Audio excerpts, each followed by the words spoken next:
Beardson Beardly has been excommunicated. The only thing I've heard about this guy was that he apparently was a groyper. He apparently believes it is more important to be Catholic, quote unquote, in a nation than to be white in a nation, which is incredible because you can convert to a religion, you cannot convert into a race. So rather interesting to find him in this sphere, but he is no longer in this sphere. It is official. Gnostic Groyper on X says, as one of the few remaining Groyper generals, I am excommunicating the heretic Beardson Beardly from the Groyper movement for crimes against white people, facial, aesthetics, and aura. That is so true. This decree is issued post-haste and effective immediately. Very true, very true. It is hard to hate the Groypers when they have such an efficient and diagnostic communication in their upper ranks. Let us go ahead and play the clip which he provides as proof. There's actually a lot more in the interview that he does on the backlash, but we're gonna go ahead and look at this because it's pretty pathetic. He throws shade at us. Little o us. RTTL. There's no crossover between the internet and real life. No, there isn't. I don't go outside and see fucking groypers. What are you talking about? I live in North Idaho because of the internet. Like we all found this place and formed a community because of the internet, because online personalities moved out here. Okay, great. Good for you. But guess what? When I go outside, and I'm a pretty famous groyper, I don't see getting harassed by groypers. I'm not telling groypers to come move into the house next door to me. Yeah. It's very interesting that despite the fact that he's such a well-known groyper who I've never heard of except on the backlash, interestingly enough, he says that when he goes outside, which is easily the most deniable claim out of anything he said in this interview, that he is not recognized. That I probably do believe. The reason is because he has not made himself recognizable.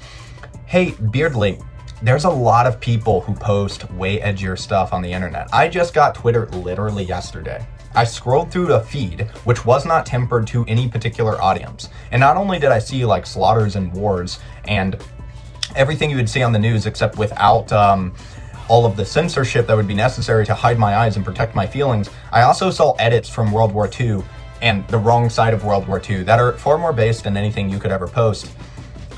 So yeah, you're not that recognizable. People aren't recognizing those people either because it exists on Twitter. I don't recognize any of the people on Twitter because they all have these anonymous accounts. And I'm not saying I have a problem with that. I'm new to Twitter. I'm certainly not one to tell people how to operate. You can find me on Twitter at my real name and face, Jonathan Malorn. Perhaps that's the reason I'm recognizable. Perhaps the reason we are recognizable is because we are real people living in the real world and we utilize the internet as an extension of ourselves. Real people, flesh and blood. We are not, in fact, Gnostic. We maintain a social apparatus, and the social networking of media is an extension of our apparatus. We are not all isolated freaks who got radicalized on strange forums on the internet. Some of us just have a cohesive worldview, and we are able to embody that worldview here and everywhere else. That is why we are recognizable. The other point, which I hate to agree with a woman as she contradicts a man, but really we're just making a gender distinction between two types of women in this situation, I find it to be interesting that her point is that she utilized the internet to upbuild a better life for herself and her family, as Dave and others have done in the North Idaho community. Why aren't you able to do that exactly? Well, Beardson Beardly isn't able to do that because of us, apparently. Let's listen. I don't so really you're care. not worried. You're not worried about building in real life communities at all. Oh, maybe, you know what? You're right. Maybe I should go join the trailer park in Arkansas that Arvel's building, and then we can all get together, and I can be around a bunch of like pagan wignets like you, and then I won't have to worry about anything because at least they'll be white, Yeah, but what's your neighborhood like? My neighborhood's fine. Like, if I had a problem with the neighborhood, I'd just fucking leave. Yeah, that's what I'm saying. I mean, leave and go where? You would want to find a community with like-minded people, wouldn't you? He was so quick until that last line. If you did want to leave your community, find a community and go where exactly?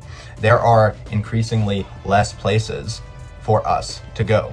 And when I say us, I'm not including Beardson Beardly, because his community is internet enons who don't recognize him. We exist in the real world. We have families to build for us young people. We have families to preserve for those our senior.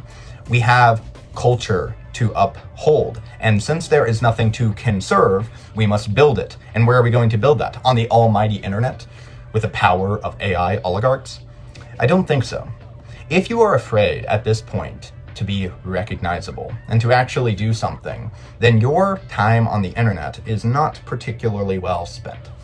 I know further in the interview and prior, you discuss how important it is for a community to be Catholic, Christian of your ideology and distinct shape and type. Of course, naturally. Well, it so turns out that that is increasingly less in the United States. And while you can find many Hispanic Catholic churches to go to, you might not be able to understand the Mass there. Now, we have a community, not of civ-nat pagans, as you presume us to be. All of my neighbors are Christian. And yes, they are white. We share a tongue. We share a God. We share a people. And the great irony of all of this, a man who brought up of his own accord that he is unrecognizable in public, we are recognized by him. We live rent-free in a lot of people's headspace. But the reason is not about a Twitter following. I don't have a Twitter following. I barely exist on here. I don't really have a following on any social media platforms, and I have been recognized by perfect strangers outside of our network from around the country, mostly within the surrounding regions of Arkansas. But the reason for that is actually very simple. We are doing a thing in real life, and social media is an extension of that thing we are doing.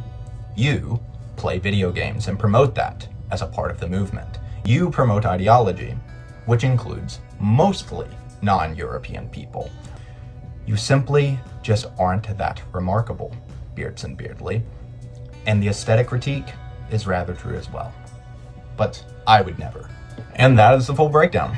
I did have to conjure a little bit of those old rhetoric skills that are long since past in my time. I find them to be a little bit unsubstantial, but hopefully it was a little bit more enjoyable than my modern melancholy content, which I normally post.